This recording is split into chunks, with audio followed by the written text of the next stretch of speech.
Good morning students. हमने पिछले video में आपको फिजिकल फीचर्स ऑफ इंडिया पढ़ाया था, जिसमें हमने मुख्यतः हिमालय के बारे में बताया था। यहाँ एक पॉइंट हम मिस कर गए थे कि हिमालय की उत्पत्ति कैसे हुई। जैसे मैंने बताया कि गोंडवाना लैंड और अंगारा लैंड दो पार्ट थे और ये कई सौ मिलियंस पहले की बात है। और ये दोनों जब आपस में, क्योंकि टेक्टोनिक फोर्सेस में टकराव होता है, तो टकराने से उनके बीच में एक टेथीस सी था, टेथीस सी। और टेथीस सी के उभरने से टकराव, उन प्लेट्स में टकराव के बाद टेथीस सी के उभरने से और जो उभराव आया है, जो मिट्टी का या भूमि का उभराव आया, उससे पहाड़ बन गए थे। इन्हें हम हिमालयास कहा जाता है। तो ये फोल्ड माउंटेन्स है, क्योंकि ये लेयर्ड में है और टकराने की वजह से टूटे हुए भाग से बने हुए, और लगातार इनकी हाइट जो है वो बढ़ती जा रही है, जो हमें महसूस नहीं होती, लेकिन कई सालों में इनकी हाइट जो है धीरे धीरे बढ़ती जा रही है। इसलिए हमें इन्हें संसार के सबसे नवीनतम पहाड़ों में से, पर्वतों में से यह पर्वत श्रृंखला है। तो हिमालय की उत्पत्ति इस तरह होती है। तो अब हम फिर उसी पॉइंट पे आते हैं, जो फिजिकल फीचर से एक तो ग्रेट हिमालयास है और दूसरे आपके नॉर्दर्न प्लेन्स। अब हमें लेना है नॉर्दर्न प्लेन्स। नॉर्दर्न प्लेन्स को अगर हम तीसरे फिजियोग्राफिक डिवीजन जो हमारा है कोस्टल प्लेन्स, उसके साथ अगर हम जोड़ दें तो ये हमारा दूसरा पॉइंट बन जाता है। तीसरा डेजर्ट एरिया और चौथा आपका आ जाता है फिर पेनिनसुला प्लेटू एरिया और पांचवा आइलैंड। ठीक है, इस तरह से पांच हमारे फिजियोग्राफिक भौगोलिक स्थिति, भारत की पूरी भौगोलिक स्थिति में हम उसको बांटेंगे। समझ आ गया? पहला तो हिमालय, जो हमने इससे पहले वीडियो में एक्सप्लेन किया था। दूसरा आपका नॉर्दर्न प्लेन्स और कोस्टल प्लेन्स।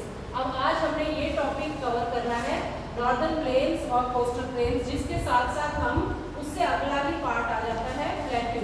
ये हम कवर करेंगे, प्लेट्यू एरिया। तो आप देखिए, यहाँ तो हमने कहा ये हिमालयन, ये जो है हिमालय की पहाड़ियाँ चली गई, इसके साथ यहाँ पूरी ये हिमालय की पहाड़ियाँ आ गई।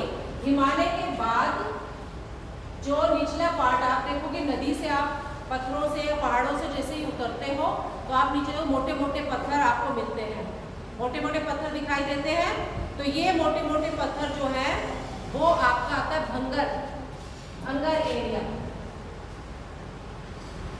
भंगर एरिया ये वो एरिया है जब पहाड़, हिमालय से बहने वाली नदियां जो पूरे साल बहती रहती हैं, वो हिमालय से बहने वाली नदियां पत्थर कंकड़ अपने साथ लेकर आती है और मिट्टी भी लेके आती है, अपर्दन के द्वारा पहाड़ों पे अपर्दन करती है।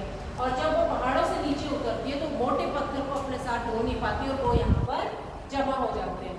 तो इन्हें हम भंगर कहते हैं। भंगर के बाद इस मैदानी भाग में दूसरी लेयर आती है तराई। तराई ये चिपचिपी और चिकनी दलदली ऐसी मिट्टी होती है, जरा सी बारिश हो और चिकना फैल जाता है यहाँ पर। ये आपको यूपी बिहार साइड में ज़्यादा आपको देखने को मिलेगी, बंगाल तक तराई रीजन। और उसके बाद तीसरी तरह की लेयर आती है वो खादर।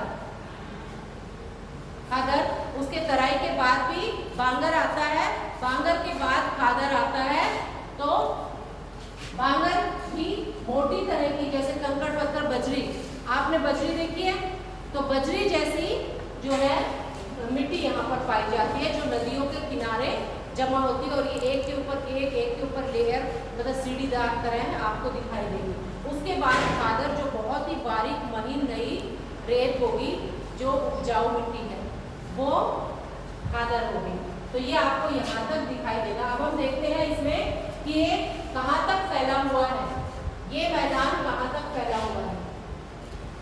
तो आप देखोगे, जैसे ही आप पहाड़ों से नीचे उतरोगे, शिवालिक के बाद यहाँ पर आपको इस एरिया में, यहाँ से लेकर ये एक्सटेंशन है। अब ये यहाँ, इसके लिए हमें पढ़ना पड़ेगा पंजाब।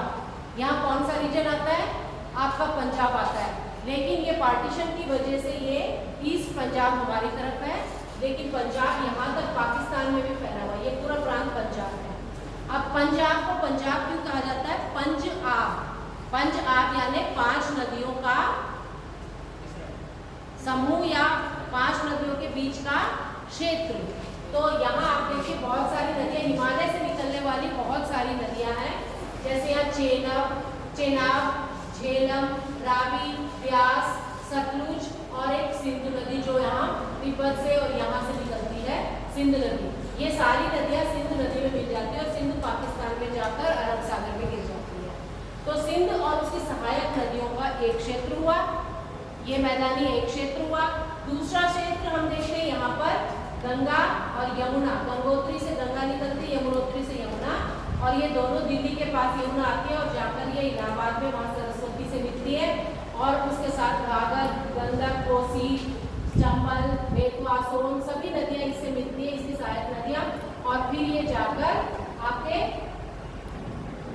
बंगाल की खाड़ी में यहाँ पर जो है मिलती है, बांग्लादेश में चली जाती है गंगा नदी और वहाँ पद्मा कहलाती है और वहाँ जो है समुद्र में गिरती है, ब्रह्मपुत्र से मिलती है। तो सबसे पहले दूसरा हमने क्षेत्र देखा, ये क्षेत्र बना, दूसरा क्षेत्र ये क्षेत्र बना मैदानी भाग का, उपजाऊ मैदान। तीसरा यहाँ से इस लेक से निकलते, मानसरोवर लेक से निकलती है सांगपो रिवर, सांगपो रिवर नदी निकलती है और अरुणाचल प्रदेश के नामचा बरवा से बिल्कुल यू टर्न, एक जुड़े के पिन का सा यू टर्न लेती है और भारत में प्रवेश कर जाती है। यहाँ तीस्ता नदी से मिलती है, मानस तीस्ता, और फिर ये जाकर यहाँ गंगा से मिल जाती है, जहाँ इसे पद्मा रिवर कहा जाता है। और ये संसार का सबसे बड़ा डेल्टा, कौन सा डेल्टा बनाती है? सुंदरबन डेल्टा, सुंदरबन डेल्टा बनाती है। तो इस तरह आप देखोगे कि एक ये मैदानी भाग में असम का क्षेत्र, तीस्ता नदी के बाद का, तो घाघर तीस्ता नदी के बीच का एक क्षेत्र ये उपजाऊ क्षेत्र, उधर सिंधु नदी और उसकी सहायक नदी जो यमुना नदी के इस तरफ है, यमुना, और यहाँ का एक क्षेत्र बन गया, और इस साइड ब्रह्मपुत्र तीस्ता के उस तरफ ब्रह्मपुत्र का एक क्षेत्र। तो तीन मुख्य नदियाँ भारत के उत्तरी मैदानों का निर्माण करती है, सिंधु और उसकी सहायक नदी, गंगा और उसकी सहायक नदी, ब्रह्मपुत्र और उसकी सहायक नदी। तो मुख्यतः भारत की लाइफलाइन जो है वो तीन नदियाँ हैं, ठीक है, सिंधु, गंगा और ब्रह्मपुत्र। समझ गए आप? अब इस तरह के उत्तर भारत का मैदान जो बहुत उपजाऊ मैदान है और पूरे भारत का पेट भरता है, इस उपजाऊ मैदान में तरह तरह के आप अनाज और तरह तरह के फल फ्रूट और खाद्य पदार्थ उगाए जाते हैं। और यहाँ की आप राज्य देखिए कौन कौन से राज्य इसमें कवर होते हैं, पंजाब और उसके बाद हरियाणा, उत्तर प्रदेश, बिहार, झारखंड का कुछ भाग और पश्चिम बंगाल, और उसके बाद यहाँ असम, अरुणाचल प्रदेश, ये भाग मिलकर जो है खेती के लिए प्रसिद्ध है। खेती करके पूरे देश का पेट भरते हैं, बहुत उपजाऊ क्षेत्र है। अब हम इसके बाद इसके साथ साथ देखते हैं कोस्टल मैदान। कोस्टल, ये तटीय पट्टी जो है भारत की तटीय पट्टी, यहाँ पर कम और यहाँ पर आपको ज़्यादा दिखेगी। ये जो भाग मैं दिखा रही हूँ ये आपकी तटीय पट्टी है, ये भारत के तटीय मैदान कहलाते हैं। ये पूर्वी तट और ये पश्चिम तट। तट क्या होता है? जहाँ पर जमीन और समुद्र का भाग मिलता है, वो बिल्कुल एक प्लेन एरिया होता है, तो वो तटीय पट्टियाँ उपजाऊ मिट्टी पाई जाती है। इन तटीय पट्टियों में भी कृषि की जाती है। ये दूसरी तरह की कृषि, जैसे कि आपके मसाले, नारियल, काली मिर्च, ये इस तरह की जो है फसलें या चावल, ऐसी फसलें यहाँ पर की जाती है, उसको प्रमुखता से उगाया जाता है। आप इस क्षेत्र को देखिए, ये मसाले के लिए गोवा, कर्नाटक के मसाले के लिए जो हम मसाले खाते हैं उसका जो है यहाँ पर खेती बाड़ी की जाती है। रबर प्लांटेशन केरला में देखोगे आप, तो वो भी यही किया जाता है। अब इस तटीय पट्टी के बीच का जो क्षेत्र, अब हम इसको पढ़ते हैं, ये क्षेत्र अब हम देखते हैं मुख्य रूप से। अब देखिए इसका निर्माण, आप देखिए कैसा है, ये तिकोना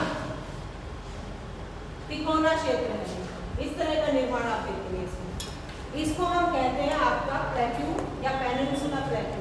एक प्लेट्यू हमने ऊपर पढ़ा था, संसार का सबसे ऊंचा क्षेत्र प्लेट्यू या पठार क्षेत्र, वो था आपका पामीर क्षेत्र, पामीर का पठार। अब हम देखते हैं दक्षिण में जो पठार है वो दक्कन पठार कहा जाता है। लेकिन दक्कन पठार के साथ साथ आपके साथ इस पेनिनसुला प्लेट्यू को क्यों कहते हैं? क्योंकि ये पेनिनसुला यानी तिकोना शेप में है, और पेनिनसुला उसको कहा जाता है जो 3 घिरा हुआ जमीन का भाग हो, यानी कि प्रायद्वीपीय। प्रायद्वीपीय, तो प्रायद्वीपीय भारत इसको कहा जाता है, पेनिनसुला प्लेटो इसको कहा जाता है। अब इस प्लेटो की उत्पत्ति कैसे हुई? इस प्लेटो की उत्पत्ति उसी तरह वॉल्केनिक इरप्शंस या टेक्टोनिक फोर्सेस का, धरती की जो अंदरूनी उथल पुथल है उससे अंदर का लावा बाहर आकर जमा, तो उससे इसकी उत्पत्ति, और वो जब सेटल डाउन होगा तो ये पठार बना। इसमें आपका इग्नियस और मेटामॉर्फिक जो रूपांतरित शैलें होते हैं उनसे इसका निर्माण हुआ। तो अब इसमें देखिए ये भाग, हम ये दक्कन का जो पठार, ये नीचे का भाग, और इसको ऊपर है मालवा का पठार, और यहाँ आता है छोटा नागपुर। छोटा नागपुर जो उड़ीसा, झारखंड और वेस्ट बंगाल में फैला हुआ है। ये छोटा नागपुर पठार है ऊपर, और यहाँ पर आता है मालवा का पठार, और उसके नीचे आपका दक्कन का पठार शुरू होता है। अब आप कहोगे कि ये दोनों डिवाइड कैसे हुए? इन दोनों का डिवीजन आप देखिए, यहाँ दो नदियाँ हैं, नर्मदा और ताप्ती। दो नदियाँ यहाँ बहती है जो पूरब से पश्चिम की तरफ बहती है, समुद्र में गिरती है, और ये नदियाँ जो है इसको, इन दोनों प्लेटों को डिवाइड करती है। ये इनका डिमार्केशन है। यहाँ पर आप सह्याद्री हिल्स को देख सकते हो। तो इस तरह ये डिवीजन है। इनके नीचे के भाग को आप दक्कन का पठार कहते हैं, दक्कन प्लेटो। दक्कन प्लेटो यहाँ से ज़्यादा उठा हुआ है, जिसे हम वेस्टर्न घाट, पश्चिमी घाट कहते हैं। बहुत ऊंचा उठा हुआ है इस साइड से, और उसका ढलान पूर्व की तरफ है, जिसे हम पूर्वी घाट कहते हैं, ईस्टर्न घाट्स। तो इस तरह ज़्यादातर नदियाँ, क्योंकि ढलान इस तरफ है, ज़्यादातर नदियाँ इस तरफ बहती हैं। ठीक है, अब यहाँ से उठा हुआ है, ज़्यादा उठा है इसलिए यहाँ हिली रीजन है।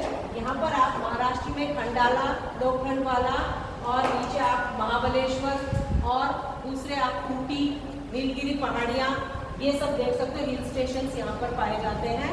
और सबसे ऊंची यहाँ की चोटी है अन्नायमुदी, केरला में है अन्नायमुदी। इसी तरह ईस्टर्न घाट की सबसे ऊंची चोटी महेंद्रगिरी, महेंद्रगिरी है। तो ये आपकी, मैंने मुख्य बातें जो है दक्षिण के पठार के बारे में या पेनिनसुला प्लेटो के बारे में बता दी। अब हमारे पास डेजर्ट और आइलैंड है, जिसको हम बड़ी जल्दी कवर करेंगे। डेजर्ट पार्ट जो है आपका, इस भाग में हॉट डेजर्ट पाया जाता है अरावली के पश्चिम की तरफ। ये भाग जो है डेजर्ट पार्ट कहा जाता है। ठीक है, तो ये हॉट डेजर्ट है, बहुत ज़्यादा गर्मी होती है, तापमान 50 के करीब पहुंच जाता है दिन में, रात में बहुत ठंडा होता है, सूखा प्रदेश होता है। यहाँ कटीली झाड़ियाँ होती है, वनस्पति और पानी की कमी होती है। यहाँ का जानवर है ऊंट। ठीक है, अब इसी